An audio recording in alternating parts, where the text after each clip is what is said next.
2000 personnes dans le monde meurent du cancer chaque jour. Cela se traduit par environ 8 millions de victimes par an, dont 500 000 Américains, plus de 100 000 Italiens et près de 160 000 Français. Au début du siècle dernier, le cancer frappait une personne sur 20. Dans les années 40, ce pourcentage s'élevait à une personne sur 16. Dans les années 70, à une personne sur 10. Aujourd'hui, une personne sur 3 est destinée à tomber malade du cancer au cours de sa vie. Plus d'1 million d'Américains apprennent qu'ils sont atteints du cancer chaque année. En Italie, le même sort touche environ 250 000 personnes et en France, près de 400 000. Toutes ces personnes entrent du jour au lendemain dans un tunnel sombre qui changera radicalement leur vie pour de nombreuses années. Face à une série apparemment infinie d'examens médicaux, contrôles, second avis, prescriptions, médicaments, nouveaux tests, opérations chirurgicales, thérapies de soutien et examens de contrôle, elle se retrouve complètement à la merci de la maladie.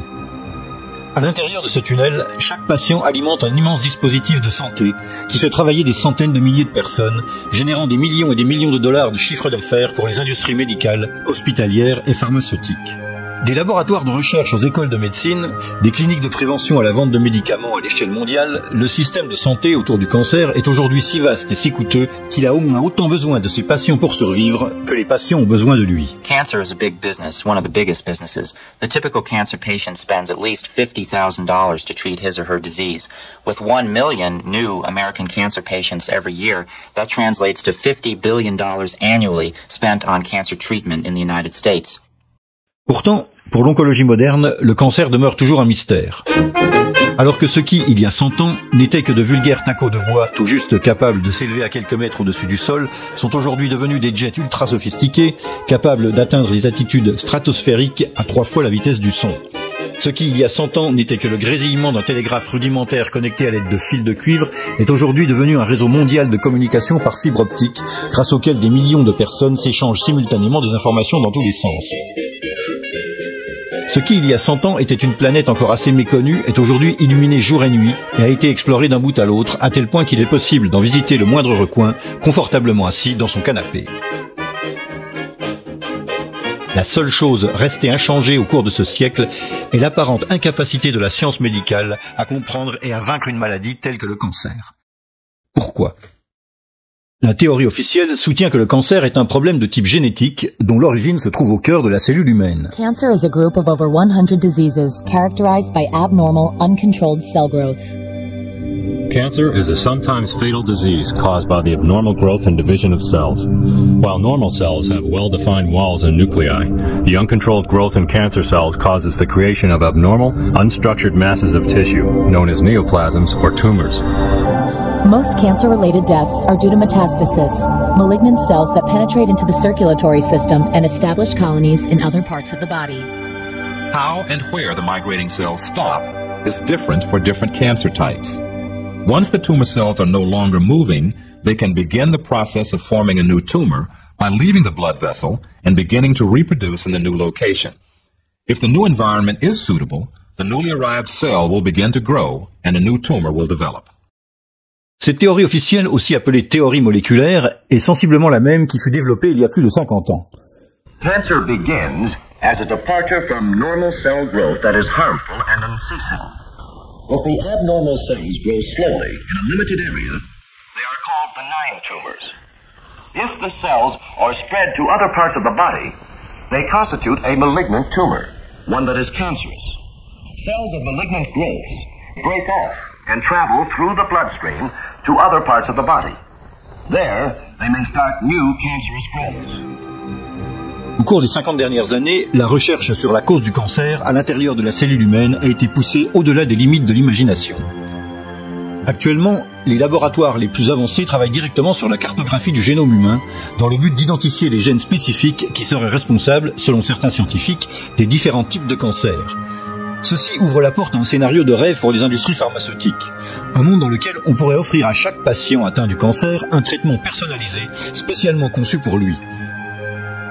1 million de nouveaux malades chaque année, 1 million de nouveaux traitements à mettre au point pour chacun d'entre eux. We want to do is we want to match the disease with the cure or palliative treatment, whatever it is, by using the genomic tools. And that's really what the whole cancer world is now going to be about for a very long time. Les nouveaux traitements contre le cancer sont de plus en plus liés aux gènes de l'individu et à ceux du tissu cancéreux. Le résultat est une thérapie personnalisée qui vous va comme un gant. The question of whether we're going to break the cure barrier is not the question about if, it's a question about when. Depuis lors, toutefois, personne n'a jamais réussi à démontrer la validité de l'hypothèse officielle, ni à prouver que l'origine du cancer soit réellement de nature génétique. Major advances are being made in the detection, prevention, and treatment of cancer. But the mechanisms that trigger malignant cell growth are still not completely understood. Parallèlement, la situation statistique semble avoir encore empiré. Cancer is still the leading cause of death for people under the age of 85. In the United States, 1 in every 4 people die from cancer. En dépit des résultats décourageants, l'oncologie officielle continue d'imposer aux patients les 3 seules thérapies jamais autorisées depuis un siècle. Chirurgie, chimiothérapie et radiothérapie. 2 de ces traitements sont à leur tour cancérigènes. Surgery is the oldest technique and the most successful of the 3.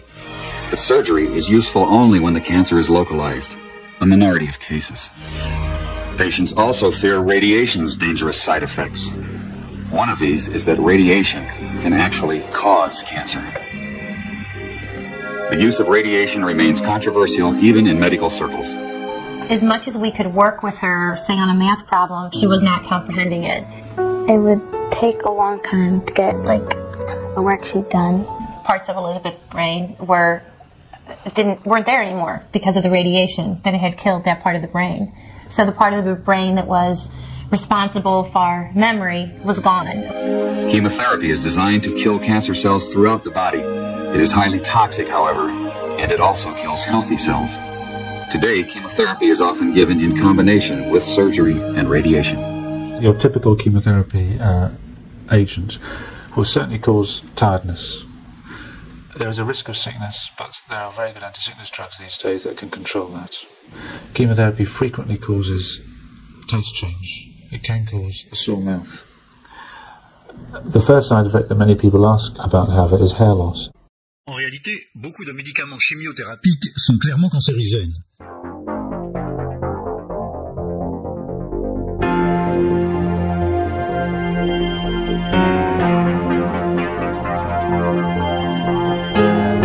La toxicité des médicaments anticancéreux est telle que tous ceux qui les manipulent doivent suivre des règles de sécurité extrêmement sévères qui comprennent la destruction complète et l'incinération à plus de 1000 degrés de tous les matériaux qui ont été en contact avec ces médicaments. Même après être passés à l'incinérateur, certains médicaments anticancéreux conservent parfois encore une certaine dose de toxicité. But there is something new about chemotherapy that's been emerging of late.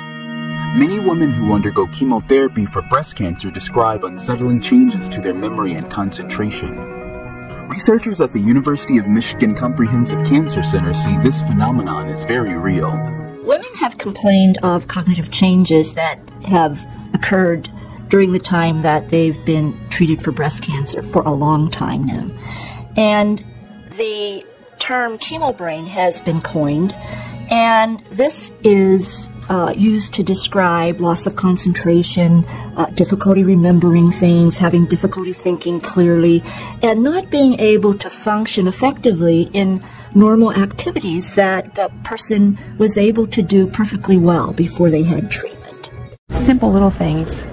I'd have to wait to think of something, and it would be frustrating. X is red, C is green. Researchers say the chemotherapy creates memory problems that can last for years. Mais les enfants sont aussi de plus en plus nombreux à commencer à montrer les effets des agents cancérigènes de la chimiothérapie. My homework, let's say, math homework, when it's real noisy, I can't focus. It just makes me feel like my mind's being erased. Mais y a-t-il des avantages à la chimiothérapie? John Cairns of Harvard University published a study in Scientific American. He found that chemotherapy drugs benefit at most 5%, 1 out of 20 of the cancer patients they're given to. If conventional therapy has such limited results, why isn't the medical profession willing to investigate alternative approaches? La réponse à cette question se trouve peut-être dans certains événements historiques qui ont eu lieu il y a quasiment un siècle, quand la médecine officielle a finalement réussi à prendre le dessus sur ceux que l'on appelait les médecins empiriques, qui soignaient les patients grâce à des herbes et à des remèdes naturels. In the 1800s, society sanctioned both approaches to healing.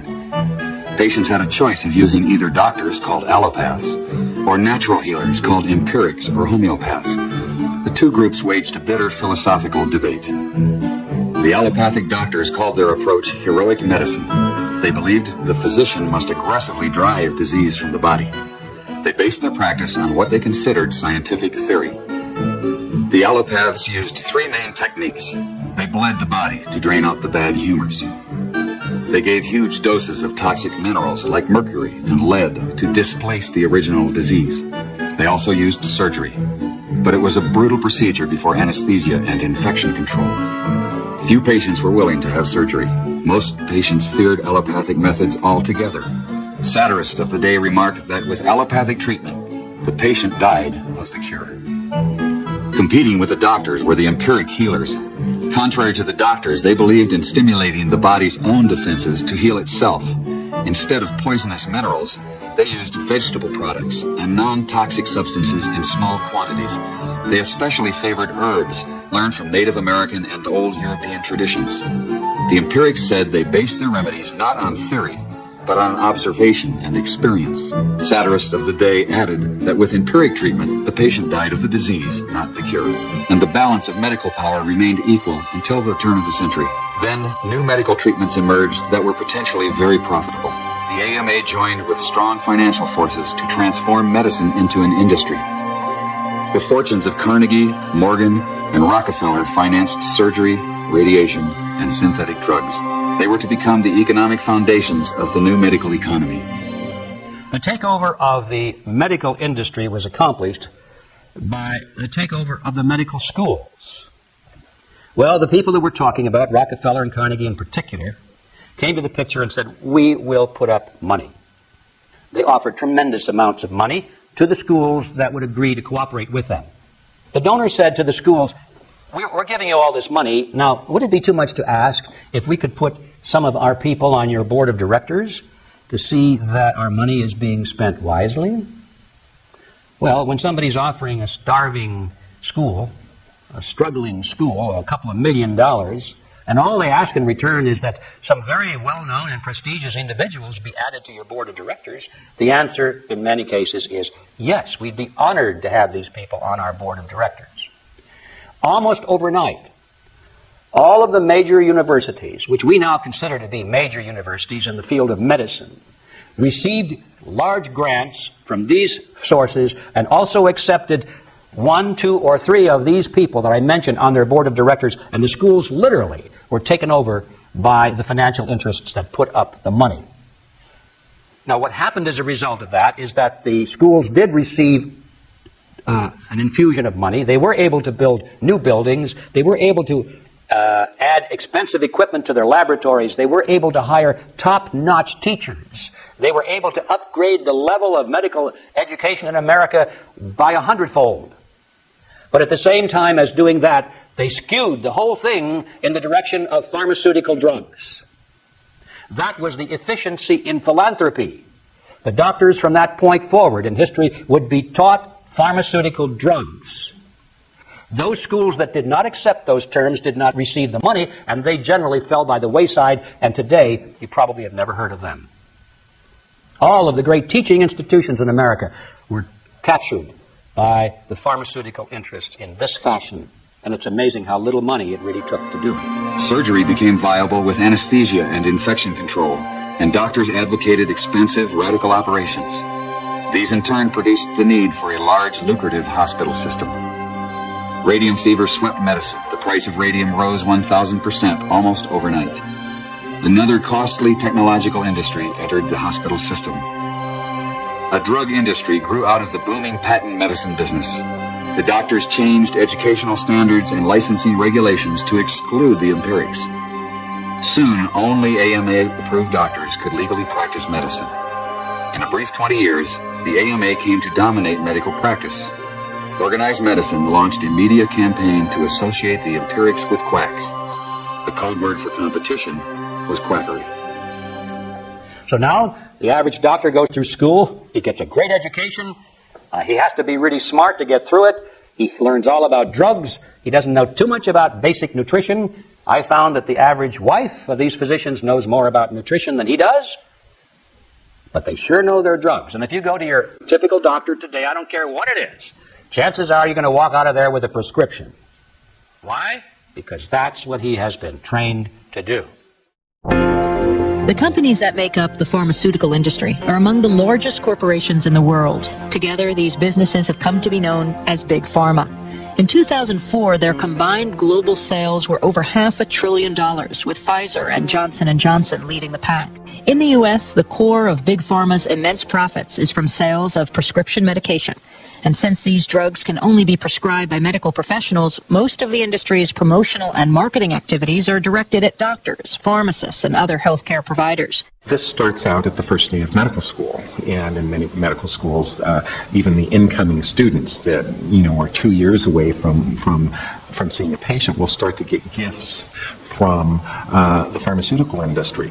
And as these students get farther along in their medical education, the interactions and the gifts escalate to free lunches, to dinners. Champagne, brunches, happy hours, New York jet tickets. No matter where you spend the money, you make money. And my boss always told me, don't worry about it. There'll always be more funding.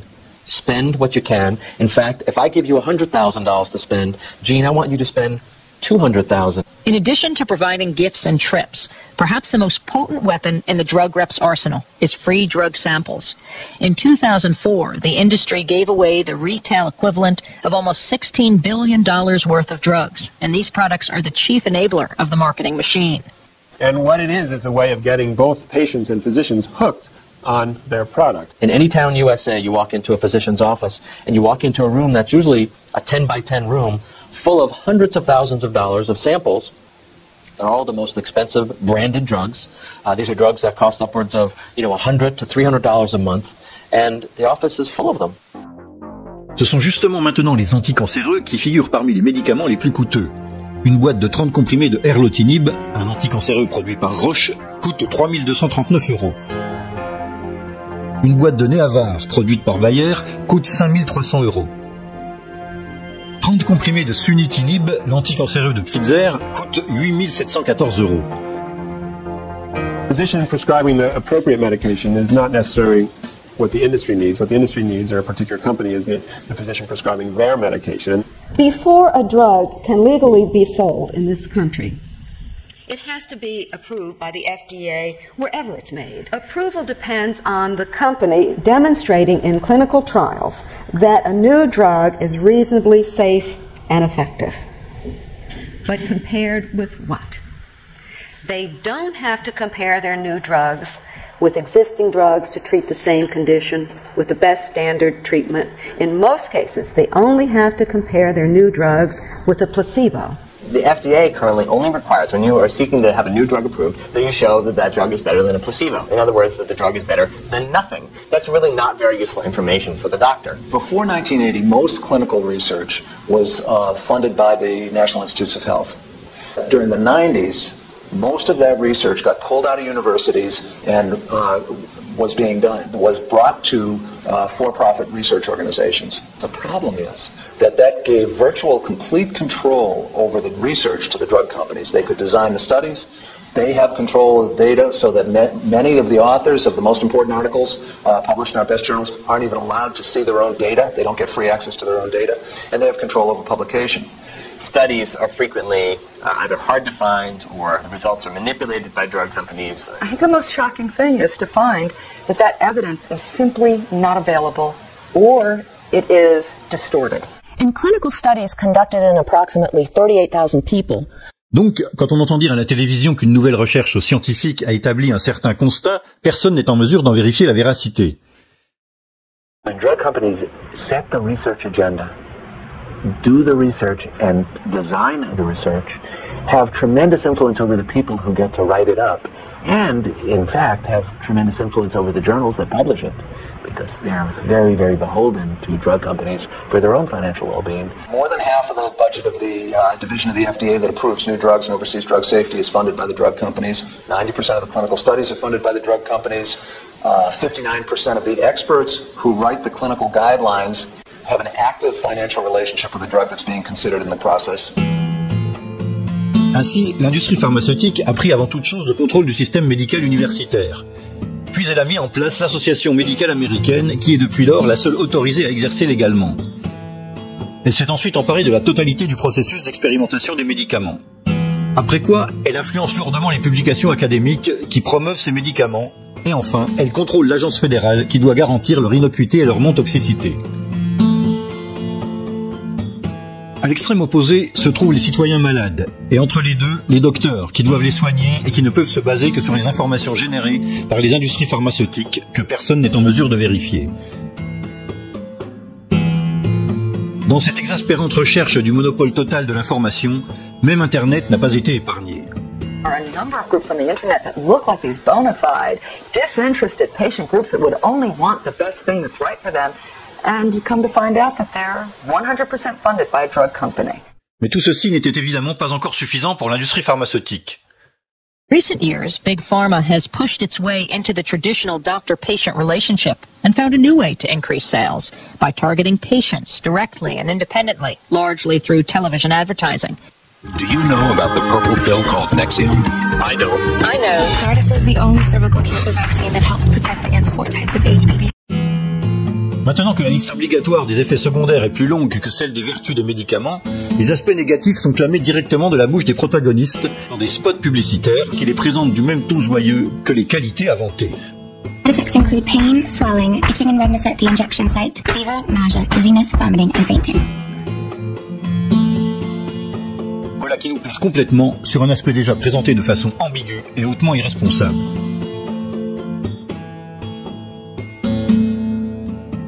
Last year, between 3 and 5 billion prescriptions were written in the US alone.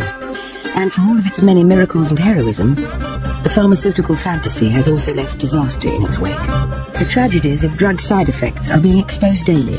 Prozac, Vioxx, Celebrex, Baycol, Lariam, and Zoloft, just to name a few, are deeply uncomfortable reminders that secrecy and sales have often circumvented safety. And what I found after analyzing government databases and peer-reviewed journal articles, I found that 784,000 people are dying annually prematurely due to modern medicine interventions. There's 122,000 people that die every year from known side effects to prescription medications. The drug industry is the most successful global industry in the world. What they don't want you to do is get better, because if you get better, their market's gone.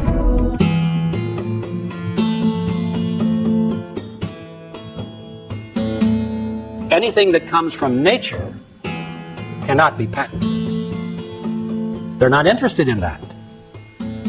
But what they are interested in, finding something, perhaps within something in nature, if they can find some subcomponent that they can extract and then make it a man-made chemical that works the same way, then they can patent that, then they're interested, but not if it comes from nature, and it doesn't make any difference whether it works. So, we translate that into the real world of FDA approval.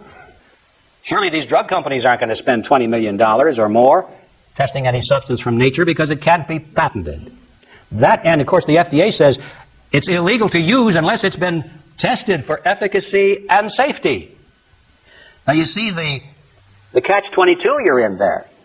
Nothing from nature, regardless of how effective it might be, will ever be proven safe or effective according to the FDA. It'll never be.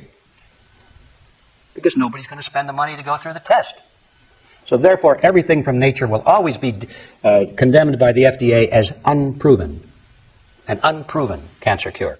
As if by design, health choices are limited, information is scarce, lives are ruined, and the truth be damned. The fear machine is well oiled by petrochemical dollars and a near worldwide monopoly in healthcare. It works overtime to prevent the truth about dietary supplements from getting out to the public. It has always been so. In a small town in northern Ontario, the year 1922, Green Case first learned of a cancer remedy which she termed Essiac. À l'insu de l'histoire, cette fragile infirmière canadienne réussit à soigner héroïquement des milliers de personnes atteintes de cancer avec une simple décoction d'herbe. En soignant une ancienne patiente, Renée remarqua qu'elle avait une cicatrice sur le sein.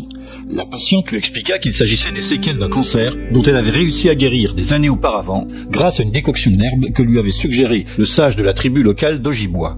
Renée essaya la même recette sur sa tante, à qui on avait récemment diagnostiqué un cancer. I asked Dr. R.O. Fisher, who later was Dean of the University of Toronto, if he would watch over her, if I would try some of these herbs. And he said he would, and it took quite a while, but she got better, and she lived for 21 years. Après cette expérience positive, Renée laissa tomber l'hôpital et se mit à soigner les gens à l'aide de la décoction d'herbe qu'elle appela par la suite Essiac. Essiac, c'est son nom écrit à l'envers. La rumeur se répandit rapidement et le nombre de patients guéris du cancer commença à se multiplier.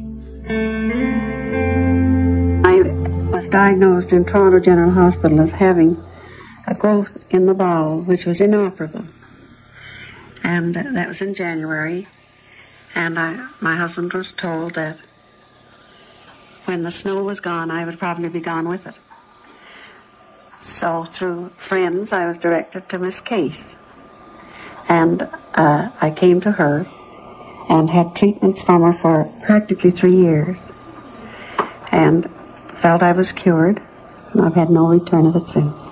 Dr. R.O. Bastida of Bracebridge sent me a patient, cancer of the bowel, Bert Rosen, and I cured him. So Dr. Bastida went before the town council and mayor and persuaded them to give me a building that they had taken for taxes as a clinic, that I had made a great discovery and that I should be supported in my own hometown. So they set up the clinic where I treated for 8.5 years. En quelques mois, la clinique fut remplie de malades venus des 4 coins du Canada. Her clinic would be full every time we were there. And there were people came in ambulances who were not able to come in for treatment. She would have to go out and administer the medicine out in the ambulance. Then as time went on, we watched these people be able to walk in. And finally, they were driving their own car to get us there. I treated from 300 to 600 patients a week. And the only way they would allow me to do this was free of charge. And I had to have a doctor's diagnosis for every case I treated. So we brought the diagnosis to nurse Case, and I took treatment from her every week for about a year. And I have no cancer today. Ce fut un certain docteur Leonardo de Buffalo qui, ayant compris le potentiel explosif du traitement de Renée, l'avertit de ce qu'elle allait devoir affronter. He was a cancer surgeon. And he said, "Do you think you have a cure for cancer?" I said, "I'm way beyond thinking I know." Then I had 5 other doctors in examining patients, and he asked if he could go in with them and examine patients, and I told him he could. So then he told me, he said, "You have it, but the medical profession will never let you do this to us." Peu après, un mystérieux groupe d'investisseurs se présenta à Renée, lui offrant $1 million pour connaître la recette de sa décoction. Mais elle refusa l'offre, du fait qu'il ne lui était pas garanti que le traitement serait mis gratuitement à la disposition de quiconque en aurait besoin. Green Case was called before the legislature in 1938 to determine Essiac's legal status. I was trying to legalize my treatment, and the patients went out and got this petition signed. 55,000 names on it. And I went before the legislature and I lost out by 3 votes. Public outcry forced the establishment of a cancer commission to investigate herbal remedies. The greatest majority of Reen's evidence was rejected. You see, they said the doctors all made mistaken diagnosis. But that's why the patients thought they were cured. I kept on my clinic as long as I could until they stopped the doctors from giving a diagnosis, and then I had to stop. And it's a sad thing when somebody comes and they have somebody that is ill with cancer and the medical profession can do nothing for them, and they beg of me to treat them. It's a very, very sad thing to turn them away. And I had a nervous breakdown over that, so I really had to stop. I don't see how they can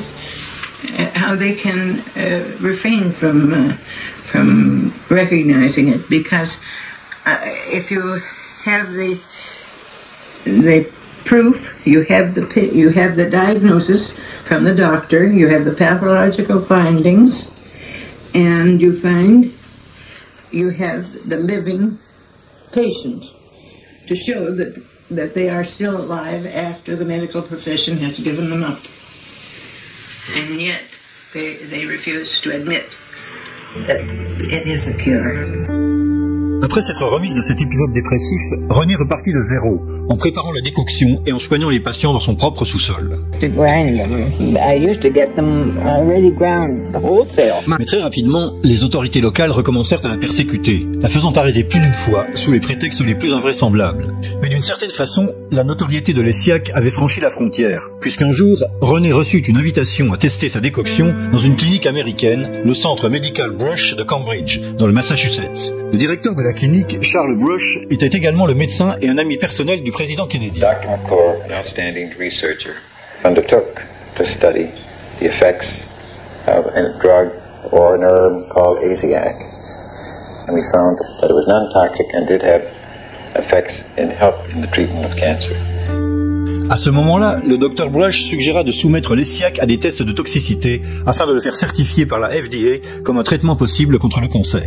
Mais une fois les plantes arrivées à l'hôpital Sloan Kettering, l'un des plus importants centres américains de recherche sur le cancer, la procédure finit par se perdre sans explication et ne fut curieusement jamais terminée. The results that I reported to Reen case were studies in sarcoma 180 in the mice, in which we were looking not only for possible primary inhibition of the tumor, which did not occur, but also for regressions. And there was a very small percentage in a small group of regressions, but we never had the opportunity to confirm this and to see whether we could obtain better results. Finalement, l'Essiac n'a jamais été approuvé par la FDA, exactement comme l'avait prévu le docteur Leonardo 30 années plus tôt. D'autres tentatives pour légaliser le traitement furent menées par plusieurs groupes de patients qui sont parvenus à dénoncer les autorités médicales pour leur avoir refusé un traitement possible contre le cancer.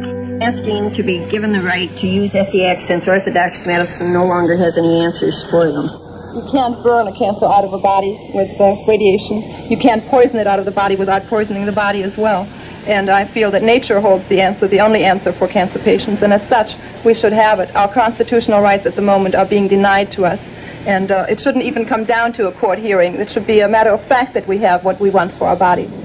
I have cancer from head to toe to the bone. You're going to try and tell me that if I think there's something that's going to give me a little bit of life, that I'm not going to try it? Mais la réponse des autorités n'a jamais changé. Même dans les cas où les responsables se trouvaient forcés d'inventer les arguments les plus ridicules pour ne pas avoir à reconnaître la validité de l'Essiac. Release Laetrile and Essiac and Carbizin and so on. I can give you a very long list. You'll have a very wide choice. Then, when there is something effective, how will you know which to choose from? Pour éviter tout malentendu, certains ont même pensé empêcher l'utilisation du traitement par les médecins qui en reconnaîtraient l'efficacité. California, the state legislature actually made it a felony for a doctor to use any than the accepted methods of treatment for cancer, and they named them in the legislation: surgery, chemotherapy, radiation, and cobalt. And when doctors are hemmed in like this, and their very livelihood is threatened, they're not going to be anxious to step out of line. Las de cette bataille absurde et incompréhensible à ses yeux, Renée rentra simplement chez elle et continua de soigner les patients jusqu'à sa mort, survenue en 1978. L'année précédant son décès, un important groupe d'anciens patients décida d'organiser une surprise à Renée pour la remercier de tout ce qu'elle avait fait pour eux. Patients and supporters arrived in Bracebridge, Ontario. They came to help Reen celebrate her 90th birthday. They have experienced the benefits of Essiac.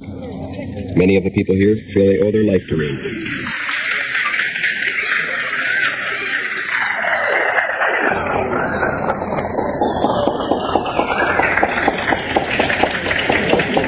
Remember she brought the two ladies up here that day in the house? She does some coffee.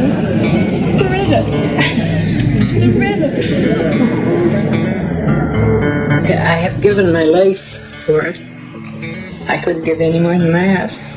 God's been good to let me live this long, to see it used.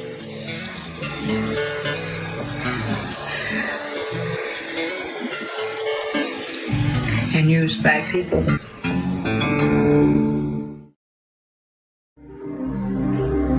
L'histoire de Harry Oxey est très similaire à celle de René. Cet homme d'affaires texan avait reçu de son père une recette de plantes qui allait se révéler hautement efficace contre le cancer. Au contraire de René, Oxey avait beaucoup d'argent, était un combattant né et n'avait peur de personne, ce qui posa les bases pour ce qui fut l'une des batailles les plus longues, âpres et palpitantes entre un citoyen américain et les institutions médicales dans l'histoire des États-Unis. The trouble began with what seemed like good news. And we now have in our files and our records many, many thousands of case histories and records, pathological proof, X-ray photographic studies that we do positively cure cancer, both internal and external. I give you names, times, dates, names of doctors, names of institutions. The doctors labeled Hoxsey the worst cancer quack of the century. But Hoxsey's supporters called him an effective healer, persecuted by a medical trust. But up to now, they have never proven that this treatment don't cure cancer. The ex-coal miner with an 8th grade education became a legend in his own time. According to the Hoxsey legend, the remedies were discovered by his great-grandfather experimenting on a sick horse. As the story goes, John Hoxsey was a veterinarian whose prize stallion got cancer. He put it out to pasture to die. But 3 weeks later, the tumor had stabilized. He observed the horse eating unusual plants, not part of its normal diet. Within a year, the horse was well. So John Hoxsey began to experiment on animals with the herbs, and he added other popular home remedies. He claimed success and passed the formulas down through the family, who eventually used them on people. Hoxsey said his father was the first to try the medicines on people.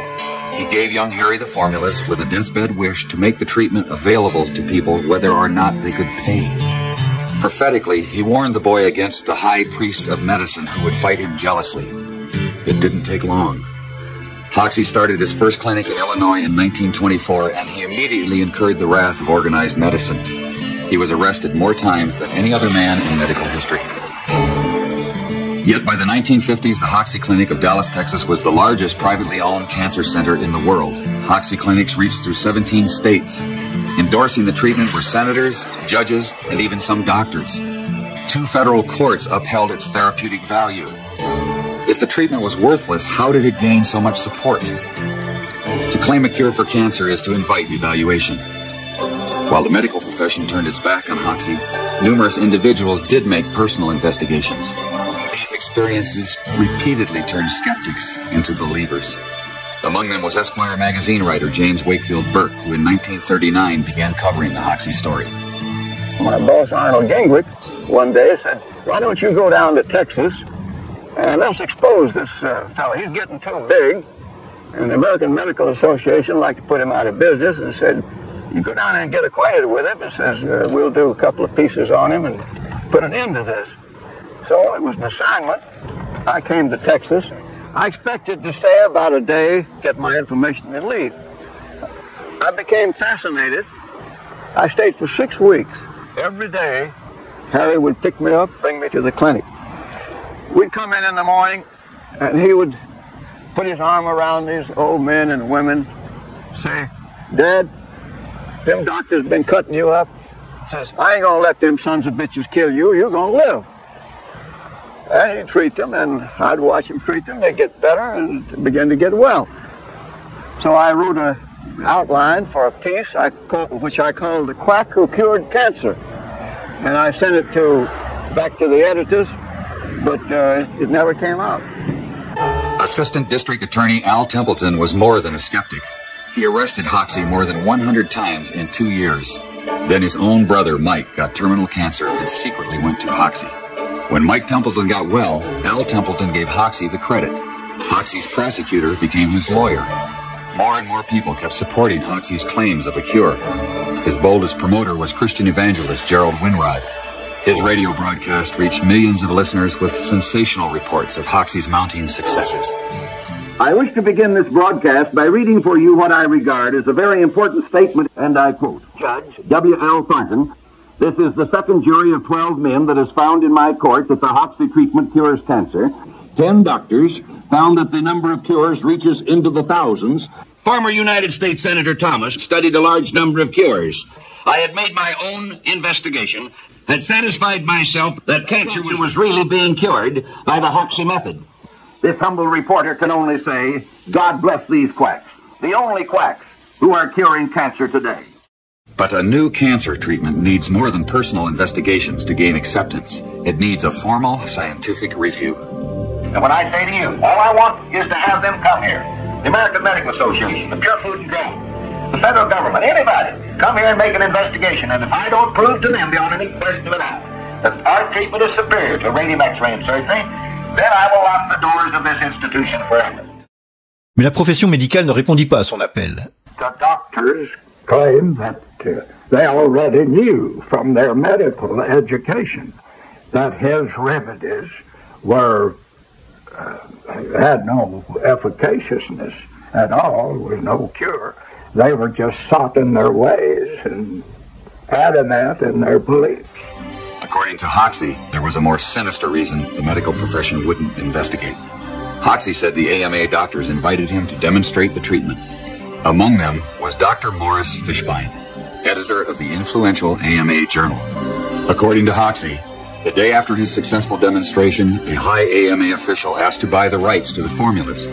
The alleged offer would have given all rights to a group of doctors, including Dr. Fishbein. Exactement comme René Kess, Hoxsey refusa l'offre du fait qu'il n'avait aucune garantie quant à la mise à disposition gratuite du traitement pour ceux qui en auraient besoin. But one thing was certain. Hoxsey had made a very powerful enemy. By crossing swords with Dr. Fishbein, he alienated the most influential figure in medicine. Dr. Fishbein held a unique position. As journal editor, he controlled the main income-producing organ of the AMA and thus the organization. He also published the accepted standards of medical practice. After the Chicago incident, Dr. Fishbein blackballed Hoxsey by branding him a quack in the journal. It commented that Hoxsey's most enthusiastic supporter was the local undertaker. The AMA attack was relentless. Dr. Fishbein and Hoxsey would battle each other for 25 years to come in a drama of national dimensions. But rather than settling the dispute through scientific means, they played it out in the media. At the association's headquarters in Chicago, vigilant against quackery is Dr. Morris Fishbein. There is no serum, drug, or combination of drugs that we know that will definitely cure cancer. When Hoxsey approached the National Cancer Institute for an investigation, the agency refused. The NCI said his medical records were incomplete. Hoxsey said doctors refused to supply necessary records because of Dr. Fishbein's influence. The government concluded it would be a waste of public funds to investigate. Having struck oil in Texas, Hoxsey offered to pay for a test himself. His challenges were putting Dr. Fishbein under public pressure, and the doctor fought back hard in the public arena. But when he wrote blood money for the Hearst Sunday papers, he went too far. Hoxsey sued Dr. Fishbein and the Hearst newspaper empire for libel and slander. He didn't seem to stand a chance. The nation's most notorious quack faced a who's who of American medicine. Surprisingly, Harry Hoxsey became the first man ever to win a judgment against Dr. Fishbein and the AMA. Dr. Fishbein had to resign from his post at the AMA. But the Hoxsey-Fishbein trials held an even more shocking revelation. Dr. Fishbein admitted in court that Hoxsey's supposedly brutal pastes actually did cure external cancers. The most dangerous external cancer is melanoma. It can spread rapidly through the body. Doctors advise extremely radical surgery. Even so, melanoma is often fatal. We have more positive proven cases of melanoma in our records and the files and the patients to talk to. that have been cured in this institution than any institution in the world, and that's a broad statement, but we have the facts to back it up. Hoxsey parvint à produire un film pour faire entendre sa voix à l'Association des médecins. It would be an innovation to men of the medical profession if, instead of devoting so much time and money to court trials, sniping tactics, and smear campaigns, they would come to the clinic, do some investigating, check into our methods, speak to some of our patients. Then they would understand why our treatment has been as effective and, in most cases, far more successful than anything they've had to offer as a solution to the cancer problems. Mais au lieu de répondre à l'appel, l'institution médicale intensifia la bataille. Mildred Nelson avait dirigé les cliniques de Hoxsey depuis le début de sa carrière. But he was never investigated except in a criminal type of a way to see what he might be doing wrong. The food and drug have always been famous for harassing the Hoxsey patients. Go to people's houses, take their medicine when it was delivered to them, talk to them, tell them they were doing wrong. But when the government couldn't stop Hoxsey in court, the FDA decided to take unprecedented action. Sufferers from cancer, their families, physicians, and all concerned with the care of cancer patients are hereby advised and warned that the so-called Hoxsey treatment for internal cancer has been found on the basis of evidence presented by the FDA to be a worthless treatment.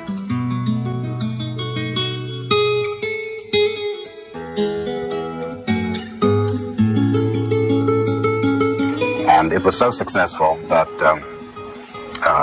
the FDA then went ahead and issued it in a poster form, which was put up in post offices around the country. I'm swimming in blood now. They've done everything they possibly can to try to humiliate me. They've had me in court many, many times. Do I care about that? I'm not thinking about what they're doing to me. I'm thinking about the 12,000 patients who's under treatment observation here at this clinic. I'm only thinking of one thing: suffering humanity. But the government did more than just warn the public. Although federal prosecutors couldn't prove the treatment was worthless, they did outlaw it on technicalities, like false labeling in interstate commerce. At one time, we had 17 clinics open across the country. Food and Drug walked in the same day to every one of them and padlocked them. And no way did Harry have the money to fight that in court, state by state. Après avoir perdu toutes ses cliniques, Harry Hoxsey finit par jeter l'éponge après 25 ans de guerre contre l'institution médicale. Il construisit une clinique au Mexique, plaça Mildred Nelson à sa tête avant de se retirer au Texas jusqu'à sa mort en 1974. Pendant des années, la clinique soigna des milliers de patients et continue encore avec de nouveaux médecins depuis la mort de Mildred Nelson. Mais le traitement de Hoxsey reste interdit en Amérique et sa mixture de plantes ne peut même pas être expédiée légalement dans ce pays. Ceux qui souhaitent l'utiliser doivent systématiquement se rendre au Mexique et ne rapporter que la quantité nécessaire à leur usage personnel.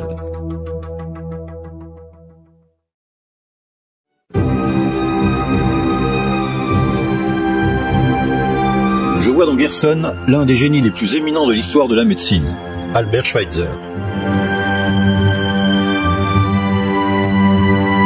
Les 1000 théories sur la nutrition et les 1000 régimes pour une alimentation saine que nous connaissons aujourd'hui ont tous un seul père, Maximilian Gerson. Il fut le premier à proposer, au début du siècle dernier, l'idée que la santé dépend avant tout d'une alimentation saine. Né en Allemagne en 1881, il fut inspiré dès son plus jeune âge par la figure d'Ignaz Semmelweis, le docteur hongrois qui avait découvert que pour éviter les fièvres puerpérales dues à des infections, il suffisait que les docteurs se lavent les mains avec une solution chlorée. Prior to receiving his doctorate as a medical student, Max Gerson suffered from severe and repeated migraine headaches, leaving him essentially unable to function for days. After 2 years of experimenting, Dr. Gerson was able to eliminate his migraines completely by eating only certain raw fruits and vegetables. By 1918, word was spreading about the Gerson migraine diet. But on one occasion, a patient returned with an observation. Not only had the migraine been relieved, but his skin tuberculosis also disappeared. The astounding news spread like wildfire. In April 1924, famous lung specialist Dr. Ferdinand Sauerbruch offered to do a clinical trial with 450 incurable skin tuberculosis patients. At the commencement of the study, Sauerbruch said to Gerson privately that if even one patient showed improvement, he would believe every word of Gerson's treatment. 446 out of 450 patients recovered, over 99%. Dr. Gerson and his wife Gretchen had 3 daughters, Joanna, Gertrude, and the youngest Charlotte. Of all the children, Charlotte took a special interest in her father's work. By the late 1920s, Dr. Gerson's fame had spread throughout Europe, especially after he cured Dr. Albert Schweitzer's wife, Helena, of pulmonary tuberculosis and Schweitzer's daughter's skin disease. When Dr. Schweitzer was 75 years old, he came to Dr. Gerson with diabetes and was also cured. La thérapie de Gerson a pour but la désintoxication complète du corps, obtenue à travers une série de lavages d'estomac à base de café et d'un régime de fruits et légumes crus, cultivés dans des conditions optimales. La viande est absolument à proscrire, comme l'explique Charlotte, la fille du docteur Gerson, âgée aujourd'hui de 82 ans. Meat in the body, in the digestive process, causes acidity, phosphoric acid. And in this kind of acidity, the body isn't able to function. The body has to maintain homeostasis. It has to maintain a very exact level of alkalinity versus acidity. Une fois nettoyé de toutes les toxines, le corps humain confirme régulièrement être une merveilleuse machine, capable de guérir seule de presque n'importe quelle maladie. In 1933 and World War II, Gerson and his family fled Nazi persecution, eventually settling in New York. Dr. Gerson's 7 siblings died in the Holocaust. Throughout the 40s, Dr. Gerson's success at his New York clinic stunned the medical community, but also evoked the dark forces within it. Dr. Gerson was curing patients with cancer. Les succès de Gerson parvinrent aux oreilles du sénateur Claude Pepper, qui en 1946 l'appela à témoigner devant une commission gouvernementale dans le cadre de la préparation d'une importante loi. Pepper comptait mobiliser et rassembler aux États-Unis, dans un lieu adapté, un nombre conséquent d'experts de niveau mondial pour coordonner leurs travaux et bénéficier de leurs services dans le but suprême de trouver des moyens de prévenir et de traiter le cancer. Gerson présenta à la commission les dossiers complets des 10 cas de patients en phase terminale qu'il avait complètement guéris, dont 5 étaient venus témoigner en personne. Les témoignages furent si convaincants que le célèbre journaliste Raymond Swing, qui avait assisté aux dépositions, se rua sur les microphones de la radio ABC pour annoncer à la nation qu'on avait trouvé le traitement contre le cancer. La réaction du public fut fulgurante. C'était la folie aux standards de ABC qui restèrent saturés pendant des jours entiers. Mais ce qui arriva ensuite fut encore plus stupéfiant. 2 semaines après son annonce à la radio et après 30 ans de carrière, Raymond Swing fut licencié sans préavis et ne put jamais retrouver du travail dans le secteur du journalisme américain. Sa tête avait été demandée par l'Association des médecins américains de Maurice Fishbane. Fishbane était depuis longtemps en lutte contre Gerson, lorsque le docteur allemand premier au monde avait dénoncé les dangers du tabac à une époque où l'annonceur publicitaire principal de l'Association des médecins américains était justement l'entreprise Philip Morris. Repeated national survey, doctors in all branches of medicine, doctors in all parts of the country were asked, "What cigarette do you smoke, doctor?" Once again, the brand named most was Camel. Yes, according to this repeated nationwide survey, more doctors smoke Camels than any other cigarette. Entre-temps, le projet de loi du sénateur Pepper disparut dans le néant et ne fut jamais discuté au Parlement. Depuis, Max Gerson fut ostracisé de la communauté médicale tout entière, qui lui apposa l'étiquette de charlatan et l'abandonna à son sort. I was investigated 5 times. What do you mean by being investigated? On the AME. They investigated you, yes. 5 times. Every time they come, I show them here the patient you sent home to die, cured. Other patient you sent home to die, cured. Next patient you sent home to die, cured. What are you going to do? You don't look like the type of man that's going to give up at this point. No. How could I give up when I see these wonderful results? That's impossible. First, I write the cancer book. And in the cancer book, I will bring in as many cases as possible that vote to die. So, that every physician here in the country can read it. And I will have it translated in many languages. Gerson mit 10 ans à écrire son livre, dans lequel il présenta 50 cas de guérison de patients en phase terminale, documentés de A à Z. Mais il ne trouva aucun grand éditeur américain disposé à le publier. At that point, he was totally and forever banned from publication in the United States. Why was the American Medical Association so opposed to the Gerson therapy? I think all the medical associations were opposed to the Gerson therapy. Here comes a new approach, a nutritional approach, an effective approach. The medical pharmaceutical industry, if it even wants a cure for cancer, since there's so much profit in this disease, certainly does not want the cure to be a nutritional one. Gerson passa le reste de sa vie enfermé dans son appartement de New York. Il rendait visite aux patients, auxquels il prescrivait le traitement qui, entre-temps, fut interdit aux États-Unis. This is where Dr. Gerson was up until the day of his death, where he had a clinic, where he saw patients, where patients recovered from cancer, where he documented so many recoveries, yet those recoveries are not available to the public. Those published articles have been published in Europe, but have not been allowed to be published in American journals. Why? The reason for that is the fact that it's not a patented medicine and it's not an expensive medicine. I mean, this is the crux of the matter. This is a natural therapy that allows people to take control of their own health and not require drug interventions, and therefore it doesn't fit into the medical scientific model of American medicine. If the Gerson therapy were permitted inside the United States, and I believe that it should be, we would see a dramatic decrease in deaths from cancer. I would estimate the fatality rate would go down by at least 50%, very possibly more so. Exactement comme dut le faire Mildred Nelson, la directrice des cliniques de Hoxsey, la fille de Gerson fut également obligée de se rendre au Mexique pour ouvrir une clinique afin de continuer à soigner ses patients. Depuis lors, la clinique enregistre un flux ininterrompu de personnes venues des 4 coins du monde et les dossiers médicaux relatifs aux guérisons de plus de 1500 patients sont à la disposition de quiconque souhaite les consulter. Father, any physician is heartily invited to come to the Mexican hospital and visit and see a patient there or visit with the patients, and with their permission, then they would have access to their medical records.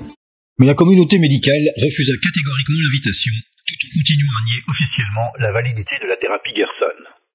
Le docteur Edel figure depuis de nombreuses années parmi les médecins les plus populaires en Amérique pour avoir longtemps présenté à la télévision une position de la médecine officielle.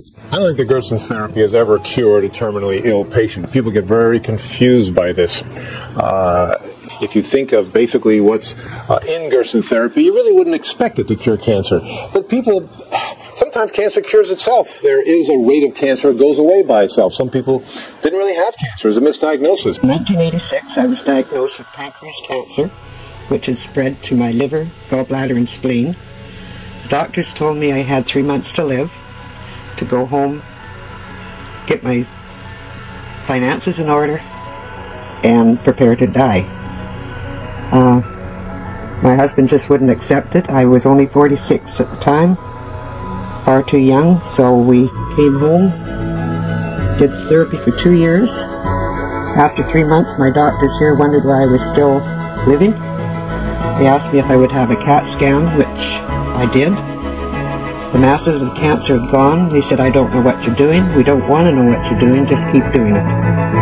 The doctors at that time had said I would never live to see my second grandchild, which she is now 19 years old.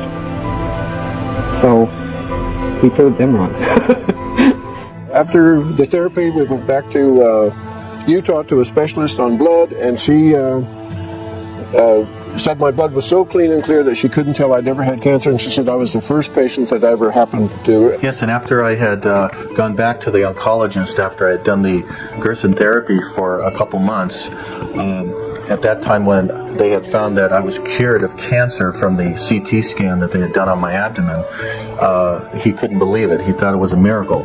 For the 10 years following being on the Gerson therapy, which took a year and a half, I started going back to the Mayo Clinic and seeing Dr. Scott, who was an oncologist there, just for checkups to be sure I was clear.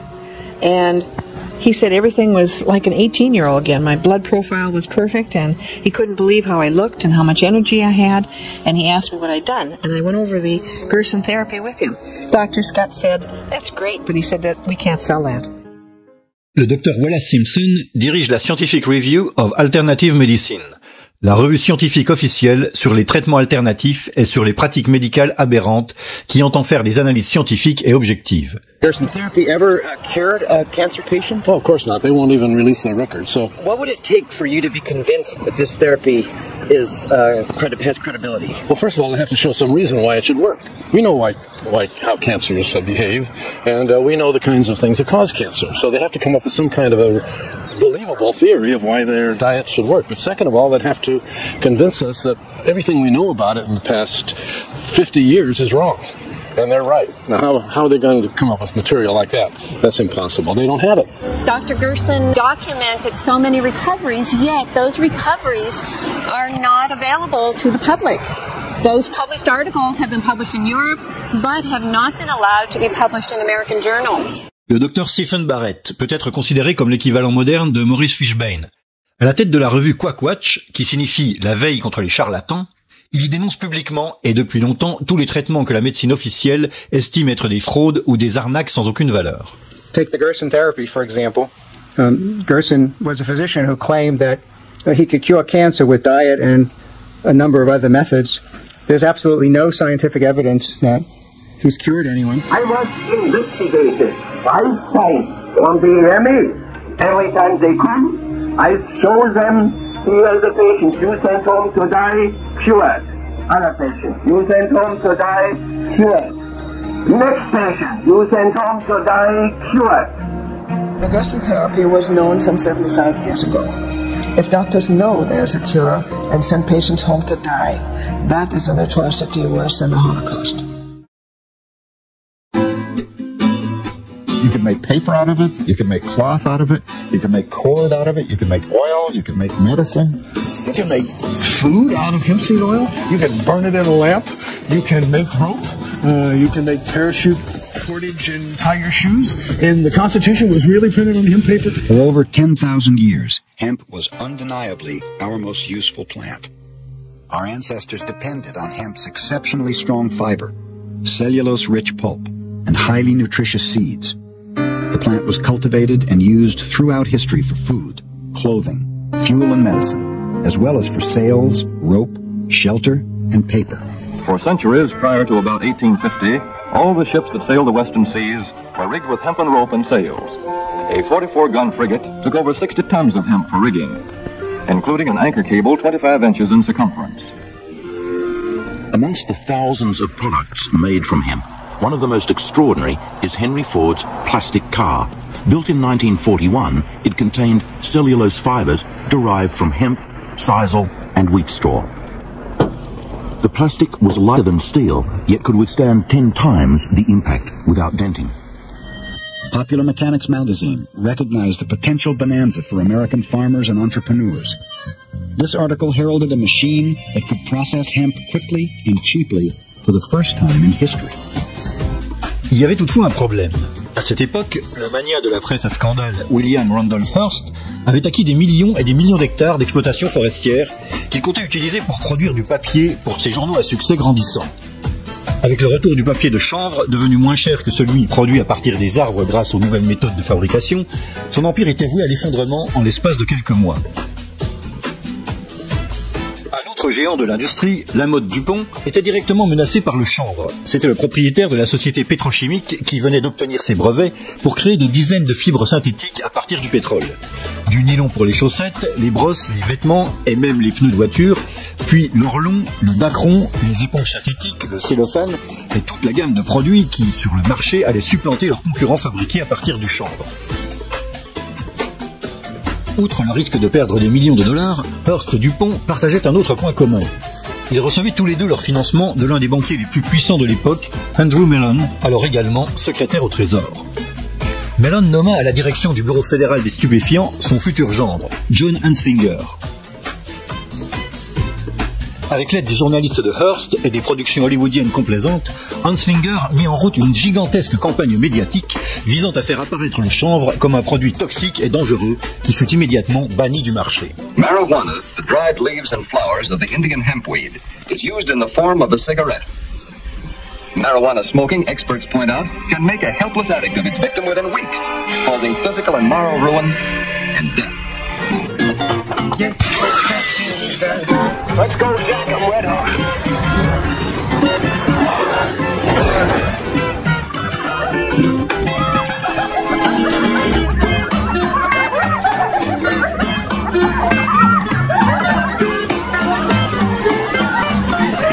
Should you ever be confronted with the temptation of taking that first puff of a marijuana cigarette, don't do it. À la fin de cette puissante campagne anti-drogue, une nouvelle loi fut présentée au Parlement interdisant l'usage de la marijuana.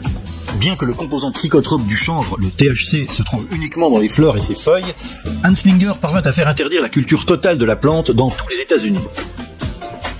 En effet, la plupart des sénateurs et députés qui approuvèrent la loi ne savaient même pas que la marijuana et le chanvre étaient la même chose.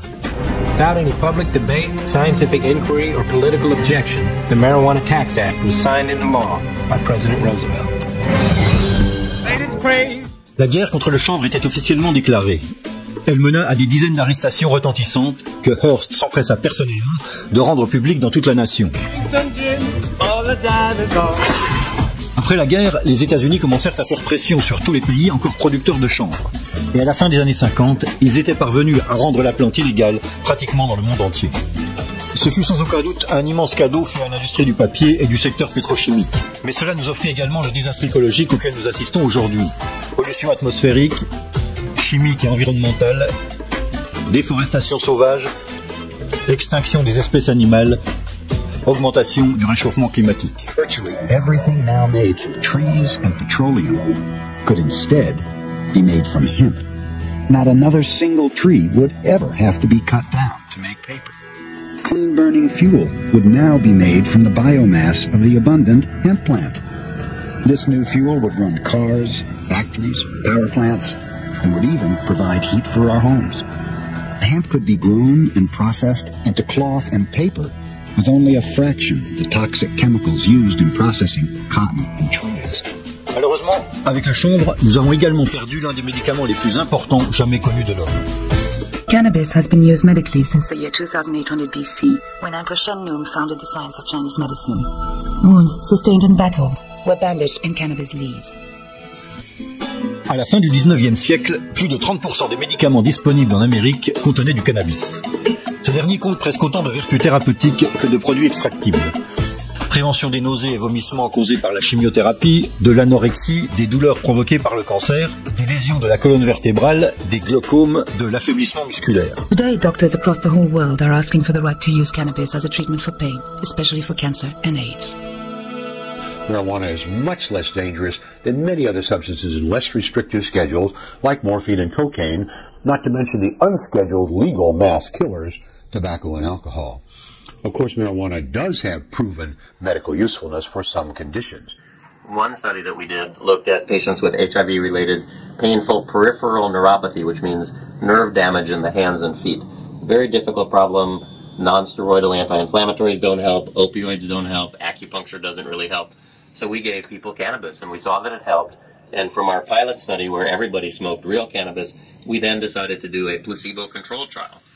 And we demonstrated quite successfully that cannabis reduced peripheral neuropathy pain compared to placebo. Despite its undeniable potential as the natural, renewable alternative to a synthetic world, the hemp plant, by federal law, still cannot be cultivated in the United States. Despite increasing public and scientific support, the medical use of marijuana still remains illegal. This is the reality of America's war on a plant. En attendant, certaines personnes ont décidé sans plus attendre de prendre leur santé en main. My name is Rick Simpson. I live at 344 Little Forks Road, just outside of Macan, Nova Scotia. I'm here to tell you about the most medicinal plant known to man, hemp. Depuis de nombreuses années, Rick Simpson produit et fournit aux malades de sa région une huile médicinale extraite du chanvre. Simpson produit cette huile sur son terrain avec un processus complexe qu'il a mis au point au fil des ans. When collected and processed properly, the resulting oil is an effective cure or control for practically any disease known to man, even cancer. We have supplied this oil to dozens of people with cancer. Even people who were diagnosed with terminal cancer by our medical system now have a clean bill of health after treatment with hemp medicine. One of the testaments to hemp oil's healing power is his father, a military veteran suffering from lung cancer. And this last time I was in, I didn't know it, but they said I was going to die in 24 hours, but I didn't. So I took the oil and everything worked out right. I had skin cancer. It's melanoma cancer, they told me. I was treated time after time and I was burnt several times. It wasn't doing no good. All the salve they gave me, I put it on. So I ran across this fellow they called Ricky Simpson. Well, you see my face, I know it's all wrinkled up, but there's no big holes in it. I used Hemp oil for a number of conditions. Migraine headaches, cyst on the ovary, arthritis, bad skin allergies. I had 2 months to live. I was cashing in. I didn't care then. And got a hold of Rick, and Rick explained how this stuff works. The chemo and the radiation just kills everything inside of you. It doesn't give you a chance to live. And then when I look at my hemp oil, that's why I am sitting here today telling you.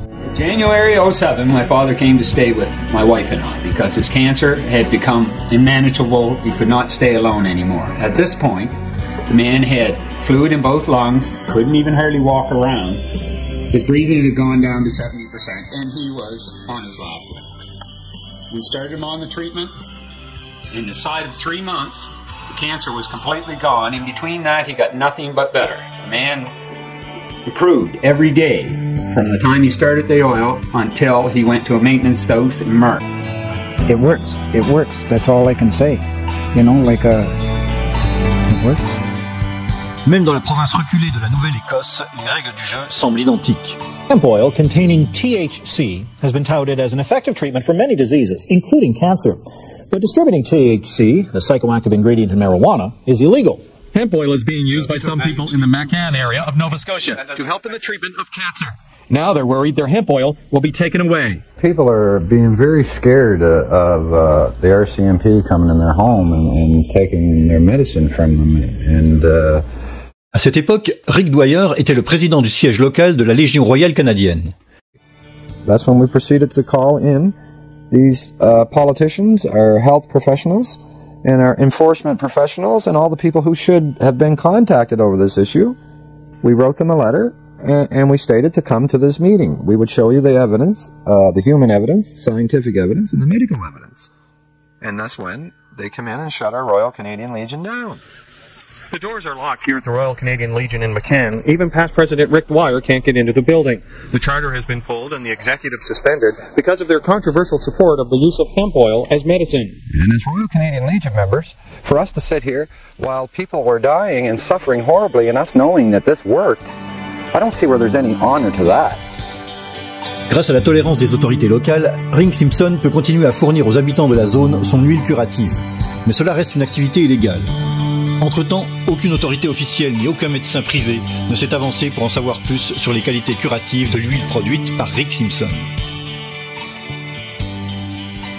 That's the cure right there. There's so many people out there suffering with so many diseases that this works for. And at nights I don't sleep very well because I think of those little children that are being poisoned and that are being fed chemotherapy and radiation and infants. This is so horrible. Vers la fin des années 30, le docteur Wilhelm Reich, un scientifique autrichien immigré aux États-Unis, déclara avoir découvert une forme d'énergie appelée orgone, qui n'était ni de nature électrique ni de nature magnétique. Il s'agissait d'une espèce d'énergie vitale, selon Reich, répandue dans l'univers, qui interagirait avec tous les êtres vivants. Cette forme d'énergie avait déjà été envisagée par Sigmund Freud, dont Reich fut l'élève, sans qu'il n'eût toutefois réussi à en démontrer l'existence. En revanche, Reich parvint à construire des accumulateurs spéciaux, basés sur un principe d'attraction et de répulsion entre des métaux et des matériaux organiques, en mesure d'extraire cette énergie directement de l'atmosphère terrestre. Here, Reich demonstrates a small motor being propelled by orgone energy from the body. And here, motor power is provided by orgone energy harnessed from the atmosphere. In 1953, during a long drought that threatened the Maine blueberry crop, several farmers offered to pay Reich if he could bring rain to the parched region. The Weather Bureau had forecast no rain for several days when Reich began his cloud-busting operations. 10 hours later, a light rain began to fall. Over the next few days, close to 2 inches fell. The blueberry crop was saved. Le dit cloudbuster fonctionne selon un principe très précis. Water, which strongly attracts and absorbs orgone, draws the atmospheric energy through the pipes.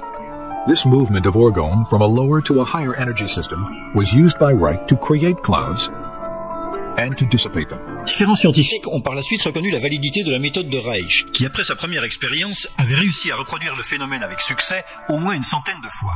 Mais les découvertes de Reich ne se limitèrent pas aux questions atmosphériques. Reich discovered that under certain conditions, certain substances such as grass, blood, sand, charcoal, and foodstuffs disintegrate into pulsating vesicles that exhibit a bluish color. He called these vesicles bions. He also found that certain bions revealed a strong radiation phenomenon, seen here as a white field around the organism, and that these bions could kill bacteria and cancer cells. Reich avait construit des accumulateurs spéciaux d'énergie orgone dans lesquels le patient s'installait pour un certain temps, amorçant ainsi une destruction progressive des cellules cancérigènes. Over a period of time, the patients showed marked improvement, relief of pain, healthier blood condition, weight gain, and the shrinkage and elimination of tumors. La nouvelle des premiers succès attira bientôt l'attention de la FDA, qui intervint pour bloquer les opérations et déclencha une guerre totale contre Reich. Accusé d'être communiste, catalogué de toutes parts comme un charlatan, Reich fut poursuivi par la FDA pour avoir annoncé la découverte d'une énergie qui, selon elle, n'existait pas. Mais Reich refusa de comparaître au tribunal, soutenant, comme il l'expliqua dans une lettre au juge, que les questions scientifiques ne pouvaient pas être résolues devant la loi, mais devaient être abordées dans le cadre d'un débat sain et ouvert par la communauté scientifique. Pour toute réponse, le juge ordonna le retrait de tous ses livres et la destruction de tous les travaux scientifiques relatifs à l'orgone. Malgré toutes ces difficultés, Reich continua à diffuser ses théories, attirant de plus en plus d'étudiants dans son nouvel institut scientifique. Les persécutions à son encontre continuèrent, et en mai 1956, Wilhelm Reich fut brusquement arrêté pour une banale infraction de transport commise par l'un de ses assistants et fut condamné à 2 ans de prison. Il mourut d'une crise cardiaque au bout de 8 mois d'incarcération, seul dans sa cellule. Cependant, sa famille ne crut jamais à cette version des faits et soupçonna toujours la mort de Reich par empoisonnement. Tous les projets, les instruments, la documentation et les équipements de Reich furent saisis et détruits.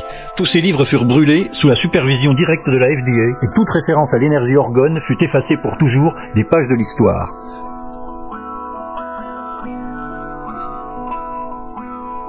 On n'avait jamais assisté à une fureur si dévastatrice des autorités américaines contre une forme d'énergie qui, selon elles, n'existait même pas. In the course of the history of natural science, it always happened that profound or true thoughts or true facts were always either distorted or flattened out. The danger, especially of distortion, is particularly great in the case of orgonomy. We must be scientific, we cannot be political in these matters. Dans les années 70, le docteur Ernest Krebs Jr. reprit et développa la théorie trophoblastique du cancer, d'abord proposée par le docteur John Beard au début du siècle dernier, puis soutenue par son père, Ernest Krebs, dans les années 50. Selon Krebs, la vitamine B17 que l'on trouve dans les noyaux d'abricots et d'autres fruits similaires est capable de combattre efficacement de nombreux types de cancers, parmi lesquels les cancers du sein, du poumon, du côlon et de la prostate. La vitamine B17, également connue sous le nom de laétrile, est l'un des remèdes naturels les plus répandus contre le cancer depuis plus de 50 ans. Au fil du temps, il a reçu le soutien de très nombreux professionnels et oncologues des 4 coins du monde. En Italie, ce fut le professeur Guidetti de l'université de Turin qui défendit les vertus anticancéreuses du laétrile, après avoir mené une expérimentation clinique qui donna des résultats très encourageants. Dr. Dean Burke, head of the cytochemistry section of the National Cancer Institute, has reported that in a series of tests on animal tissue, the B17 had no effect on normal cells, but released so much cyanide and benzaldehyde when it came in contact with cancer cells that not one of them could survive. He said, "When we add laetrile to a cancer culture under the microscope, we can see the cancer cells dying off like flies." Il apparaît qu'à l'hôpital Sloan Kettering, le célèbre centre de recherche new-yorkais sur le cancer, on connaît aussi et depuis longtemps les propriétés thérapeutiques du laétrile. C'est le docteur Kanematsu Sugiura, l'un des oncologues mondiaux les plus renommés de l'époque, qui le révéla dans une interview publiée en 1977. La nouvelle se répandit très vite et l'hôpital Sloan Kettering commença à faire pression sur Sugiura pour qu'il revienne sur ses déclarations. Mais Sugiura refusa de se rétracter, obligeant le Sloan Kettering à nier officiellement les vertus thérapeutiques du laétrile. Par la suite, le Sloan Kettering fut accusé par plusieurs sources d'avoir falsifié les données de la recherche afin de nier les vertus anticancéreuses du laétrile. John Richardson, MD, who's now deceased, had a cancer clinic, a very thriving cancer clinic up in the San Francisco area, in the 70s when he met Dr. Ernst T. Krebs Jr., had many conferences with him, became familiar with the theory, the science behind it, and began to cautiously use it in his practice. He was losing most of his patients that he was treating with cancer. He went from that to a high success rate almost overnight by using this substance. And so he became very enthusiastic about it. The word got around. His patients were very happy, of course, and they told their friends. It wasn't very long before people were coming from all over the United States, and in some cases even from Europe, to be treated at the Richardson Clinic. Then he got into trouble with the medical authorities. The hospital administration contacted him and said, you have to stop using this material because it is not approved by the FDA. And he said, yeah, I know it's not approved, but it works. They said, we don't care whether it works or not. It is not an approved substance and you're in violation of the law. Les organismes médicaux officiels ne reconnurent jamais l'efficacité thérapeutique du Est-il et la FDA le mit dans la liste des substances toxiques, empêchant ainsi sa commercialisation aux États-Unis.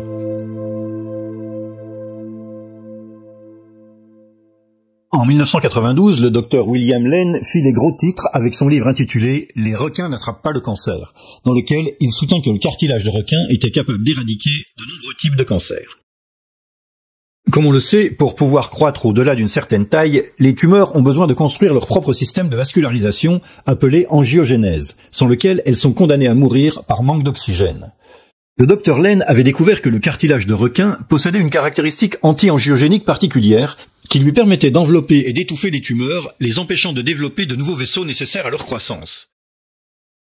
De surcroît, plusieurs recherches médicales ont confirmé officiellement les vertus anti-angiogéniques du cartilage de requin. Pourtant, le cartilage de requin n'est pas pris en considération pour soigner le cancer, bien que les entreprises pharmaceutiques mènent une course effrénée pour être la première à breveter un composant chimique qui imite ses caractéristiques anti-angiogéniques. Ou alors, elles essaient de découvrir un extrait du cartilage naturel pourvu des mêmes caractéristiques, mais qui pourrait être breveté. They are interested in finding something, perhaps within something in nature, if they can find some subcomponent that they can extract and then make it a man-made chemical that works the same way, then they can patent that, then they're interested, but not if it comes from nature. Un autre remède naturel contre le cancer, utilisé surtout en Europe, est le gui, une plante semi-parasite qui se trouve sur les chênes et d'autres espèces d'arbres. Plusieurs médicaments sont produits à partir du gui, tels que l'Iscador, dont l'efficacité contre le cancer est connue depuis de très nombreuses années.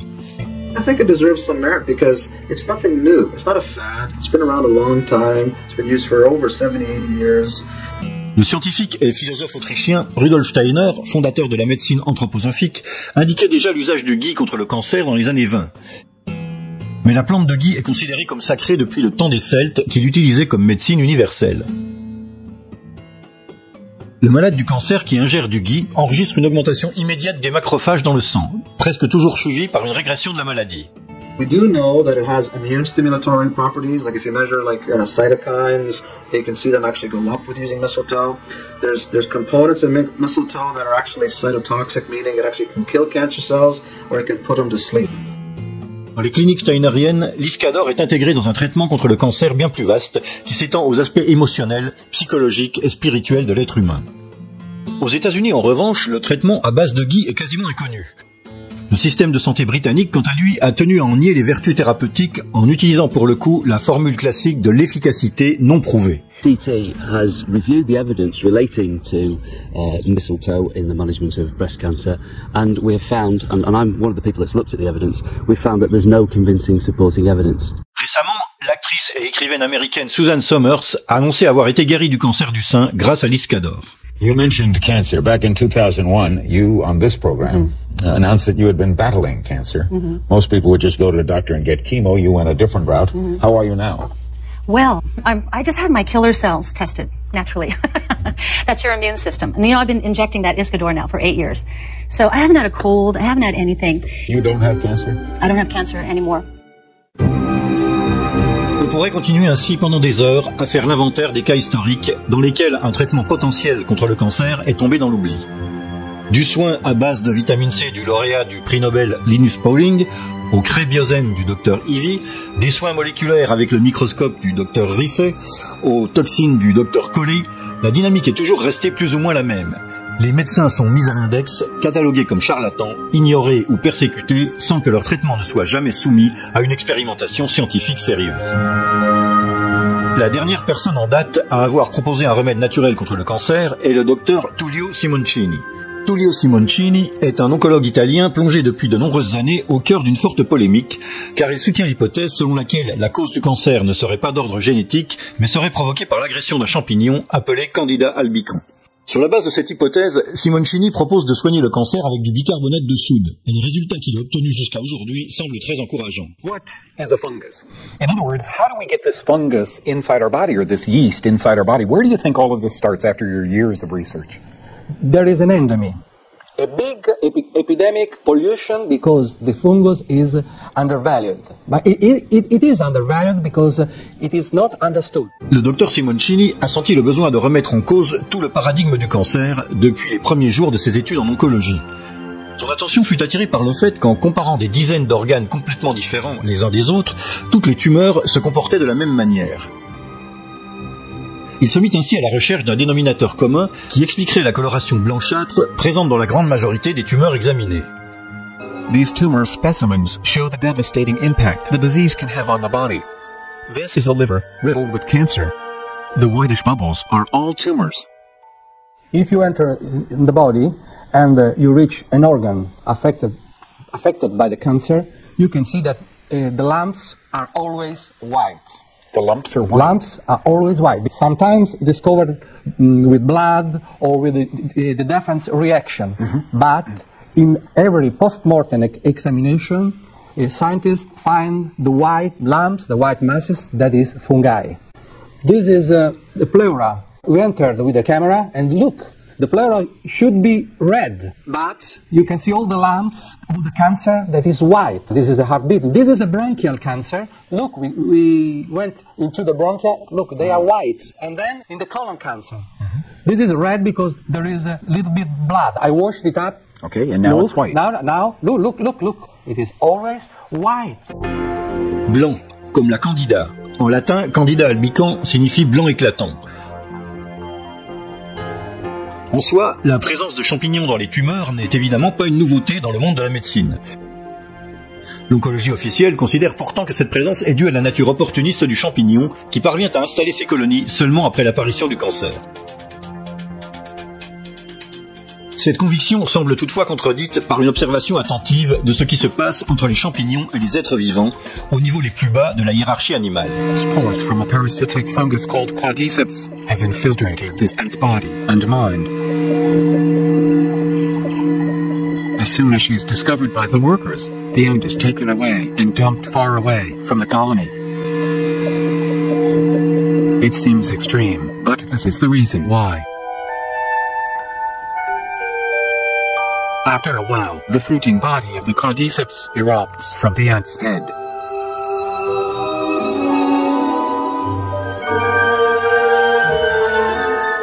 It can take 3 weeks to grow, and when finished, the deadly spores will burst from its tip.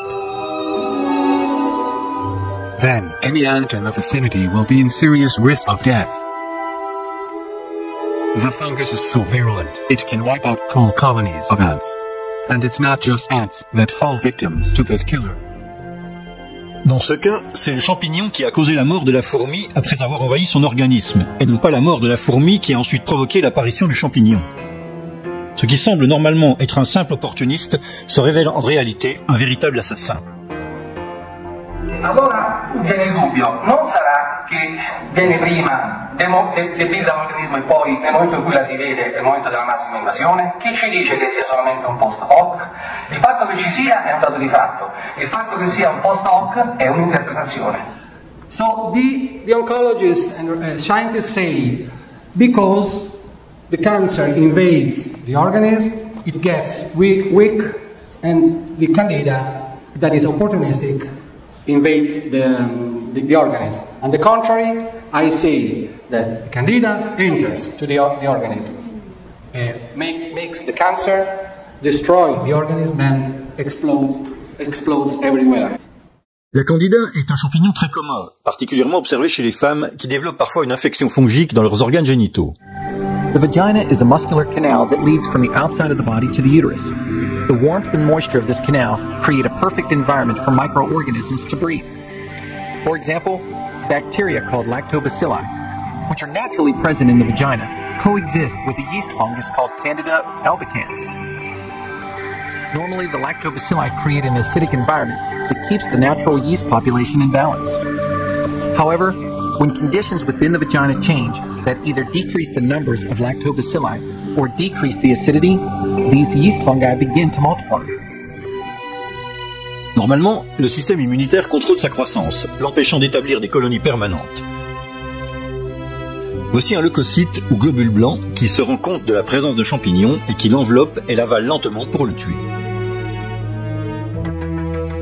Si toutefois les défenses immunitaires de l'individu, quelle qu'en soit la raison, sont inférieures à la normale, la candida peut réussir à s'agréger et à se reproduire pratiquement partout dans le corps humain. Esistono le candidosi superficiali, quelle che attecchiscono sugli epiteli, le candidosi classiche del cavo orofaringeo, della vagina, eccetera, eccetera. E poi esistono le candidosi profonde, quelle in cui la candida è riuscita a sorpassare gli epiteli, il sistema immunitario, ed è riuscita a radicarsi all'interno dell'organismo, in un organo. Il momento in cui un fungo entra dentro il tessuto convettivo nella parte interna dell'organismo, si chiama la candidosi intima, evoca una reazione di tipo immunitario cellulare che porta alla formazione del tumore. Il tumore, secondo me, sarebbe quindi l'insieme dell'invasione fungina più la reazione cellulare che l'organismo mette in campo. En d'autres termes, ce que nous appelons tumeur ne serait en aucun cas une réplication folle de nos cellules, mais une défense lucide et désespérée mise en œuvre par nos organes dans une tentative de repousser l'agression de la colonie fongique. Toujours d'après Simoncini, les métastases ne sont pas des cellules tumorales qui abandonnent l'organe malade pour aller se reproduire ailleurs, mais sont de petits groupes de champignons appartenant à la tumeur primaire qui se retrouvent dans le flux sanguin durant les biopsies ou les opérations chirurgicales. Ces groupes de champignons s'arrêtent à l'endroit le plus opportun et se préparent à tirer avantage d'un organisme déjà affaibli en attente d'établir de nouvelles colonies dès que possible. Une fois ce processus invasif engagé, il devient nécessaire de rétablir au plus vite l'efficacité maximale du système immunitaire. Si à l'inverse on administre à un patient des chimiothérapies, celles-ci ne feront rien d'autre qu'accélérer la destruction de ses défenses immunitaires naturelles, puisque ces composants tuent sans distinction les cellules malades et les cellules saines. Si la chimiothérapie est en effet capable de prolonger l'espérance de vie de quelques mois, elle rend en fait impossible la reconstruction des défenses naturelles de l'organisme, qui de cette façon est destiné à un moment ou à un autre à succomber à l'assaut multiple des colonies fongiques. Pour vérifier cette théorie, Tullio Simoncini songea à combattre le cancer avec le bicarbonate de soude, l'un des pires ennemis naturels des champignons. Sodium bicarbonate is the strongest substance against fungi. It cannot adapt to a salt because it is not a complex substance. That's why the antifungal today's antifungal drugs are ineffective, because the fungi can adapt themselves in 3-4 days. For a fungus, you give an antifungal drug, you can kill the first layer, but the second layer they get used and they eat drugs, chemotherapy, everything. Gennaro San Germano est l'un des premiers patients guéris au bicarbonate par Simoncini. En 1983, il fut diagnostiqué d'un cancer du poumon en phase terminale et on lui annonça qu'il ne lui restait que quelques mois à vivre. En 2006, soit 23 ans plus tard, il donna cette interview. Buonasera. Buonasera, io mi chiamo Massimo. Mi sembra di parlare con una persona molto fortunata, mi sembra di capire, giusto? Sì, molto fortunato, veramente. Perché dipende? Molto fortunato, ma grazie a Dio al dottore Seguti. Non conterei con fortuna perché mi aveva detto che mi doveva fare un altro ricovero. Io la macchina si stava allargando quando sono andato alla visita. E ho detto, vedi, da me sono andato con la cura che mi ha dato tutto, grazie a Dio. E ci ha messo, mi diceva la moglie, ci ha messo 8-9 mesi a guarire? Sì, oltre 9 mesi. Però se n'è andato via tutto il tumore? Sì, per grazie a Dio, sì, che hanno ritrovato che è andato via. Non credere, però a me è andato bene. Già è lì, infatti, dice... Che mi ha detto che c'aveva 7 mesi di vita addirittura. Lei non ha fatto nessun'altra cura insieme a Simoncini, cioè lei è sicuro che l'ha guarita questa cosa qua? Sì. Non ha fatto nient'altro? La cosa Simoncini altri non sono andati. Adesso solo che qui va qualche raffreddore, una febbre, va da un altro medico. Vabbè, chiaro, normale. Allora, comunque con la cura là non l'ha fatta solo lui. Non ha fatto nient'altro insieme? No. Après ses premiers succès, Simoncini demanda à présenter sa documentation au ministère de la Santé, espérant que sa thérapie serait soumise à des tests cliniques basés sur des protocoles scientifiques légaux. Non seulement il se heurta à un mur de silence, mais il fut de surcroît radié de l'ordre des médecins pour avoir administré aux patients du bicarbonate de soude, indiqua l'exposé des motifs, pratique dépourvue de fondements scientifiques et non exercée en Italie. Des motifs encore difficiles à comprendre, étant donné que l'usage du bicarbonate contre les tumeurs est suggéré par les livres anciens de médecine orientale. Alkali of strong potency should be used in diseases arising from anella, schleusma, beta, cancerous growth, and such others which are very difficult to cure. Ce livre a plus de 1000 ans. Tout de suite après, le docteur Simoncini fut la suite d'une campagne de discrédit dans les plus importants médias italiens, où il fut dépeint comme un charlatan et un escroc sans scrupules. Amici di Striscia, oggi vi parleremo di un personaggio che dice di curare i tumori con il bicarbonato. Seguiteci. Buonasera, Jimmy Ghione, Striscia la notizia. Come va? Niente, senta, ma com'è questa storia del bicarbonato? Ci può raccontare com'è che si curano i tumori con il bicarbonato? E ci può raccontare un po' com'è questa storia? Se basta il bicarbonato per curare i tumori. Aspetti che ve ne scendo. Ma perché fa così? Par la suite, Simoncini se trouva accusé de la mort de plusieurs patients qui avaient suivi sa thérapie et fut condamné pour l'un des cas à 3 ans pour homicide involontaire. Les médias s'emparèrent immédiatement de la nouvelle et portèrent un coup fatal à sa réputation. Francesco Cognetti, direttore scientifico dell'Istituto Nazionale dei Tumori di Regina Elena di Roma, uno dei più importanti oncologi italiani. No, perché quando parliamo di medicina e anche di cure innovative bisogna stare attenti. Dice quest'uomo, sto Simoncini, è un fungo, il tumore è un fungo e si cura col bicarbonato di sodio. L'impressione immediata di un grande medico. Beh, una tesi bizzarra, voler essere ottimisti, e direi che è pazzesco, non c'è nessuna dimostrazione che ci siano rapporti tra infezioni fungine e neoplasie, né tantomeno che i funghi siano l'unica causa di cancro, come sostenuto dal dottor Simoncini. Possiamo dire con assoluta certezza che il bicarbonato di sodio al tumore purtroppo non gli fa nulla, se no sarebbe stato molto semplice. Assolutamente nulla, ma può essere, devo dire, anche pericoloso, perché se somministrato a dosi importanti può determinare squilibri metabolici importantissimi che possono compromettere la funzione renale, la funzione respiratoria, la funzione cardiaca, cerebrale, e quindi è un farmaco che, se somministrato a dosi importanti, può determinare anche la morte. Quando si parla di potere, che cosa significa in pratica? Significa questo, che se uno dice una cosa nuova o grossa, come è successo a me, si attiva l'ordine, mandano i giornalisti che dicono quello che vogliono, attivano denunce false, le magistrature, con cose inesistenti, ma tanto ti mettono il mare in mezzo, e alla fine uno deve remare contrario per dimostrare qualcosa di valido. E questo lo fanno con tutti, perché c'è, secondo me, una mancanza di lungimiranza. Le paradoxe se situe dans le fait que Simoncini n'est pas du tout un médecin alternatif, ou du moins contraire au système, mais il est peut-être le plus allopathique et orthodoxe de tous. La strada per far fuori il fungo dentro, fuori e anche il tumore sia quella di concepire degli antifungini a cascata sequenziale. Il concetto in chemioterapia esiste, le terapie sequenziali fatte a cicli, eccetera, eccetera, perché bisognerebbe escogitare degli antifungini che sono efficaci nel primo momento, come il fungo varia, cambiare l'antifungino in funzione della variazione del fungo e così stargli dietro secondo le variazioni, però dovrebbero venire in campo le case farmaceutiche in questo momento, perché adesso non capiscono questo grosso affare che c'è sotto. Loro vedono la casa dell'alta multinazionale che vede il pericolo dell'azzeramento dei chemioterapi eccetera e fa guerra, fa terreno bruciare a tutti, chi dice qualsiasi cosa li taglia il collo. Malgré ces innombrables difficultés, Tullio Simoncini n'a jamais cessé de se battre pour promouvoir sa théorie, présentant ses témoignages lors de conférences dans le monde entier. Entre-temps, il mit au point différentes techniques d'utilisation de cathéters spéciaux qui permettent d'administrer le bicarbonate directement autour de la tumeur, obtenant ainsi une efficacité maximale pour une dose nécessaire minimale. Sodium bicarbonate is effective if you can put in contact the sodium bicarbonate with the cancer. So, if you want to reach the prostate cancer, you have to locate before a catheter in the pudenda artery that reaches the prostate. Then you can administer through a port cat connected to the catheter the sodium bicarbonate directly to the prostate. This is John Blankenship in Houston, Texas. I was diagnosed with prostate cancer in about August of 2007. They did a biopsy, and later on scheduled me for radical prostatectomy. Opposé à l'idée de perdre sa prostate, Blankenship se mit à la recherche d'une solution alternative et choisit d'opter pour la thérapie de Simoncini. And I arrived Rome on the 1st of February, and on Monday, on the 4th of February, we put a catheter in. I flew back to the United States with the catheter in place and started on a treatment schedule of 6 days of infusions and then 6 days off for rest. And we did 4 or 5 of these cycles.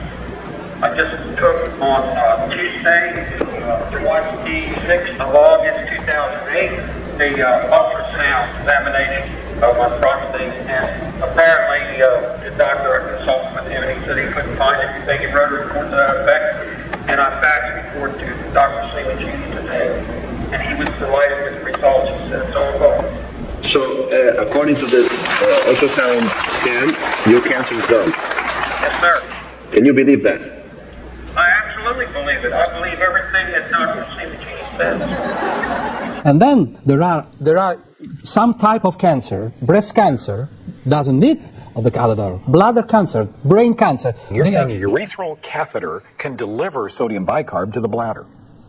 La cura non esisteva di mettere quei guardare di sodio del 1500, un confronto normale come per magia, veniva un infermiere, un catetere, ma lo metteva in bicicletta. Après cette intervention chirurgicale, le cancer de la vessie de M. Giordano était toujours réapparu, et on lui avait annoncé qu'à ce stade, tout l'organe allait devoir être retiré. M. Giordano choisit au contraire d'essayer la thérapie au bicarbonate du docteur Tullio Simoncini. La terapia, a distanza di una settimana, vado a rifare il controllo e la spostare.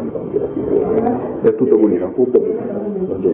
Son médecin traitant nous en apporte la confirmation. Adesso i risultati ci dimostrano effettivamente che questa terapia è stata efficacissima, vista la guarigione, e io penso che questa terapia sia veramente una cosa innovativa, una fortuna che ci sia. Lei è medico, diciamo, generico? Medico chirurgo, sì, medico di famiglia. Un autre organe relativement facile à atteindre avec la solution de bicarbonate est l'utérus. Nell'ottobre del 2007 mi hanno diagnosticato una displasia del cervice del collo di utero, vale a dire che ho saputo intorno al 27-28 dicembre di avere un carcinoma microinvasivo del collo di utero che sarebbe potuto così, dovuto estendersi. Les médecins dirent à Sylvia qu'elle aurait dû procéder au plus tôt à l'ablation complète de son utérus avant que la tumeur ne se diffuse dans d'autres parties du corps. Après des recherches difficiles et contre l'avis de tous, Sylvia décida finalement d'opter pour la thérapie non invasive de Tullio Simoncini. Quindi praticamente hai fatto tutto da sola? Cioè? Tutto da sola, infatti ho fatto tutto da sola. Ho acquistato direttamente del bicarbonato e la sera stessa ho cominciato a fare questi lavaggi. Abbiamo durato un'ora, un quarto d'ora per posizione, tirando il corpo, fianco, poi il prona e dopo neanche 2 mesi, diciamo 7 settimane, ho fatto il controllo e poi si è rivelato completamente negativo, privo, diciamo, un controllo con una microcolposcopia. Depuis lors, Sylvia a fait 5 nouveaux contrôles qui se sont tous révélés négatifs. Les personnes de son entourage qui lui avaient fortement déconseillé d'abandonner les thérapies officielles semblèrent plus stupéfaites qu'elle-même. Adesso che dicono queste persone? Adesso sono così, tra l'ammirazione e la sorpresa infinita, perché mi vedono sto bene, non ho più nessun tipo di... Soprattutto poi come te l'avevano messa, che era assolutamente urgentissimo. Mi chiamo Annalisa e nel 2002 ho avuto questo tumore al cervello. In 2002, Annalisa Grillo was diagnosed with a brain tumor called astrocytoma. She underwent surgery, followed by chemo and radiocycles, only to see her relapse in 2006. The consequences of the second surgery were even worse. La seconda operazione che mi ha lasciato paralizzata per metà corpo. Mi hanno portato a questo, quindi mio marito Massimo si è dedicato ad altri tipi di medicina. E tra le varie possibili ho creduto di iniziare quella del dottor Simoncini, di una cura a base di sodio bicarbonato endovena. After 4 cycles of sodium bicarbonate, the RMI test showed a small reduction in the tumoral mass. Dopo un po' di tempo, qualche mese più o meno, si sono verificati i primi risultati positivi. A second set of 4 cycles reduced the mass of the tumor even further. The last 14 cycles, between March and August 2007, managed to clear the tumor completely. La quale cura ha portato alla totale regressione della lesione, permanendo ad oggi soltanto un piccolo esito tipo cicatriziale postumo dell'intervento. Le docteur Simoncini est convaincu que les cancers de la peau sont également causés par un champignon, et il suggère de les traiter avec de la teinture d'iode, suivant une procédure précise qui nécessite plusieurs cycles d'application selon les cas. Because in Australia, especially Perth, they couldn't cure my basal cell carcinoma and melanoma. I had 2 operations and many treatments to get nitrogen, but they completely damaged my skin. And what did you do after that? I applied the same therapy that Dr. Simoncini described in his book, Cancer is Fungus. I tried that for about, a few weeks, and the cancer is gone? Totally gone. For the first time, I feel cured and free, and I feel like I got my life back again. Same story for Gemma, who had a basalioma on her chest and cured it with the same procedure. Una dimostrazione come dovevo spennellare con la tintura di iodio, io ho capito perfettamente, ho continuato e tempo 2 mesi, come c'era scritto nel libro, è andato via. Malheureusement, toutes les tumeurs ne peuvent pas être atteintes facilement et combattues avec la même efficacité. Les os, par exemple, sont peu irrigués, et il est souvent difficile d'y faire parvenir la quantité de bicarbonate nécessaire pour éradiquer les colonies fongiques les plus volumineuses. Le dernier témoignage est consacré à une personne qui s'est retrouvée en même temps des 2 côtés de la barrière. Io mi chiamo Carmelo Lombardo. Di mestiere? Sono nato, mestiere faccio il medico. Après qu'on lui ait retiré une tumeur au côlon, le docteur Lombardo découvrit avoir des métastases au foie.